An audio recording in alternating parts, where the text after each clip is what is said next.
नमस्कार बच्चों।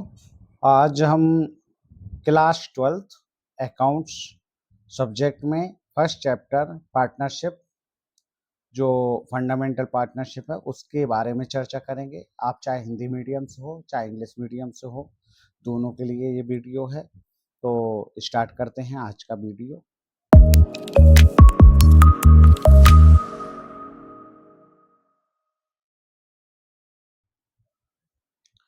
Partnership meaning सबसे पहले हम समझेंगे। पार्टनरशिप अगर हमें फंडामेंटल समझना है तो इससे पहले हमें उसकी मीनिंग को समझना अनिवार्य है। Partnership meaning, partnership is the relation. तो यहाँ पर आप देख सकते हैं कि पार्टनरशिप क्या है, एक रिलेशन है बिटवीन पर्सन्स, व्यक्तियों के बीच।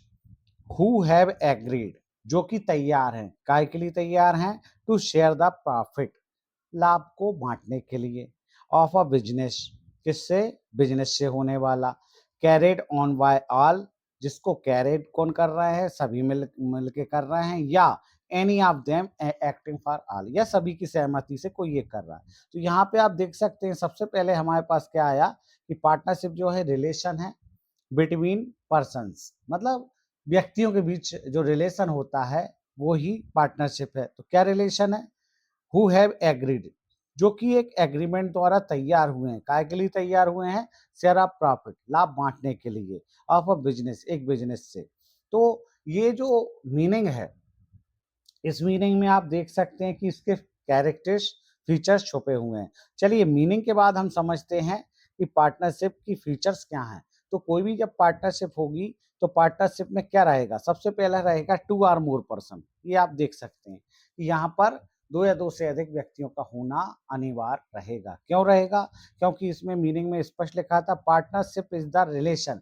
जब भी कोई रिलेशन होता है तो एक व्यक्ति के बीच नहीं होता, इसके लिए दो व्यक्तियों का होना आवश्यक है। बिटवीन पर्सन्स मतलब व्यक्तियों के बीच रिलेशन होता है। तो पहला फीचर्स आप मीनिंग से देख सकते हैं कि जो मीनिंग में था सेम वही आप उठा सकते हैं इधर से। दूसरा है म्यूचुअल एग्रीमेंट। अब आगे आप देख सकते हैं हु हैव एग्रीड। आपने जब मीनिंग पढ़ी तो उसमें लिखा था कि पार्टनरशिप क्या है, कि रिलेशन है व्यक्तियों के बीच। कौन से व्यक्तियों के बीच, हु हैव एग्रीड, जो कि तैयार हैं। तो यहाँ पर म्यूचुअल एग्रीमेंट होना भी इसमें आपकी मीनिंग से ही लिया गया है, कोई अलग से नहीं लिया गया। बच्चों अगर आपको मीनिंग क्लियर हो जाए तो ऑटोमेटिक उसके कैरेक्टर्स, उसके फीचर्स क्लियर हो जाते हैं। किसी व्यक्ति को अगर हम बहुत अच्छे से जानते हैं तो उसकी जो विशेषताएं होती हैं वो भी हम बहुत अच्छे से जान जाएंगे। तो सेम कंडीशन में अगर पार्टनरशिप की हमें कैरेक्टर्स को समझना है, फीचर्स को समझना है, उससे पहले हमें पार्टनरशिप की मीनिंग को समझना इम्पोर्टेंस है। म्यूचुअल एग्रीमेंट हो गया। उसके बाद लिखा है लीगल बिजनेस। आप देखिए इसके बाद क्या लिखा था, agreement to share the profit. चलिए शेयर द प्रॉफिट भी है इसमें, पहले अपन प्रॉफिट देख लेते हैं। प्रॉफिट शेयरिंग, तो प्रॉफिट शेयरिंग भी यही मिल गया आपको। एग्रीड, जो कि तैयार हैं, टू शेयर द प्रॉफिट, लाभ बांटने के लिए। अब एक्चुअल में जो प्रॉफिट होगा तो वो कहाँ से होगा, इसका मतलब है कोई ना कोई बिजनेस जरूर चल रहा होगा। तो इसके लिए आगे लिखा है ऑफ ऑफ बिजनेस, व्यापार से, बिजनेस से होने वाले लाभ को। तो कैरेक्टर्स में आप देख सकते हैं लीगल बिजनेस का होना अनिवार्य है, प्रॉफिट शेयरिंग भी होगा। इसके बाद हम पढ़ेंगे कैरिड बाय ऑल और any of them acting for all, जो बिजनेस सभी चला रहे हों या सभी की तरफ से कोई एक चला रहा हो। कंडक्ट ऑफ बिजनेस मतलब व्यापार का संचालन भी होगा। अनलिमिटेड लायबिलिटीज, ये आपको ध्यान रखना है कि जो पार्टनरशिप होती है उसकी जो लायबिलिटीज होती है, उसके जो दायित्व होते हैं वो अनलिमिटेड होते हैं। तो यहाँ से आप देख सकते हैं कि मीनिंग अपनी क्लियर हो चुकी है, कैरेक्टर्स अपने क्लियर हो चुके हैं। और आपको एक और बहुत इम्पोर्टेंस बात बताऊं कि आपके जो 12th एग्जाम होंगे अभी जो फरवरी में होने वाले हैं 2026 में, तो इसके लिए आप देखना ये इम्पोर्टेंस रहेगा आपके इन्हीं, ये एक पेज में जो मीनिंग है, जो कैरेक्टर्स है, जो पार्टनरशिप डीड है, इस पर क्वेश्चन आते ही हैं। इसके बाद आता है पार्टनरशिप डीड। अब पार्टनरशिप डीड क्या होता है, हमने क्या पढ़ा था अभी बीच में कि partnership is the relation between person who have agreed. ये एग्रीड शब्द आया था, इसका मतलब अगर एग्री कोई हुआ है, तैयार कोई हुआ है, कहीं शर्तें लिखी गई हैं या मौखिक बोली गई हैं, तो ये क्या है, इसी को हम बोलते हैं पार्टनरशिप डीड। पार्टनरशिप डीड क्या है, पहले मैं आपको वैसे ही समझा दूं इसमें, उसके बाद हम अपनी बुक की भाषा में समझेंगे। पार्टनरशिप डीड क्या है, जैसे दो व्यक्ति कोई एक बिजनेस को करने के लिए तैयार हो गए हैं, तो उसके लिए जो शर्तें हैं, जिस डॉक्यूमेंट्स पर वो लिखी जाती हैं, उस डॉक्यूमेंट्स को हम पार्टनरशिप डीड कहते हैं। जैसे इसमें देखो, a written documents containing the term of agreement between the partners pertaining to the rights and duty.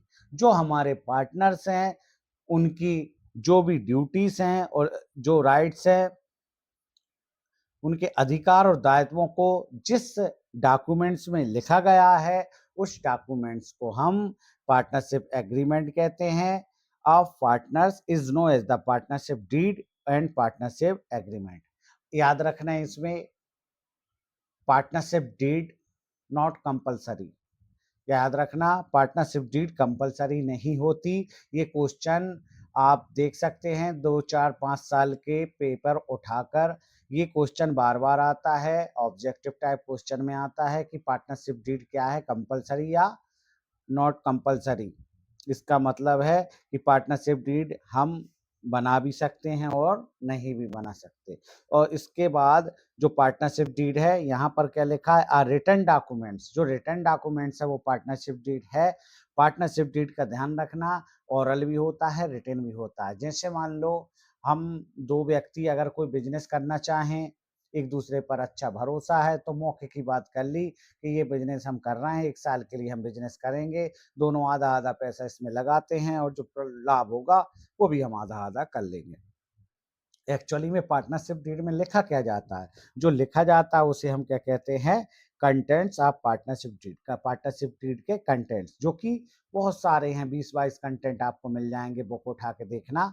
जिनमें जो खास चीजें हैं वो मैं यहाँ पर आपको बता देता हूँ कि पार्टनरशिप डीड में क्या लिखा जाता है। The name and address of the firm and it's business.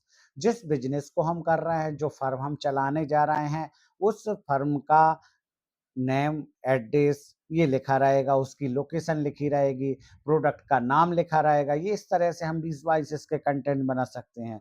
उसके बाद name and address of partners. जो हमारे पार्टनर्स हैं, जो उसके उनका नेम, उनका एड्रेस, ये सब इसमें लिखा रहेगा। Rate of interest on capital.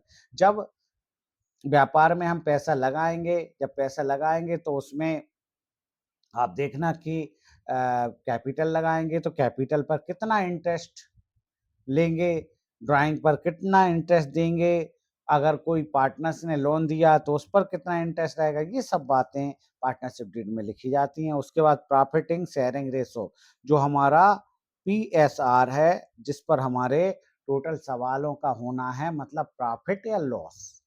जो बिजनेस से हमें प्रॉफिट हो जाए या लॉस हो जाए, उसको हम किस रेशो में आपस में बांटें, इसके विषय में यहाँ लिखा है, पार्टनरशिप डीड में लिखा जाता है। Salary commission ETC। ये salary commission normal salary commission नहीं है, ये पार्टनर्स के लिए है। अगर कोई पार्टनर सैलरी लेता है, कोई पार्टनर्स कमीशन लेता है, तो कितना कितना लेगा ये भी इसी पार्टनरशिप डीड में लिखा रहेगा। और बहुत सारे कंटेंट इसमें आते हैं, 20 22 आपको आराम से मिल जाएंगे अगर आप बुक्स में देखेंगे। ये मेन कंटेंट्स मैंने इसमें लिख दिए थे। तो आज का वीडियो था पार्टनरशिप मीनिंग में और फीचर्स, पार्टनरशिप डीड और पार्टनरशिप के कंटेंट में। तो बच्चों ध्यान रखना, सबसे पहले मीनिंग को बहुत अच्छे से याद कर लो, बहुत अच्छे से समझ लो। अगर मीनिंग समझ लोगे तो आपने देखा कैरेक्टर्स फीचर्स भी उसी से निकल के आते हैं। और पार्टनरशिप डीड कोई अलग नहीं है।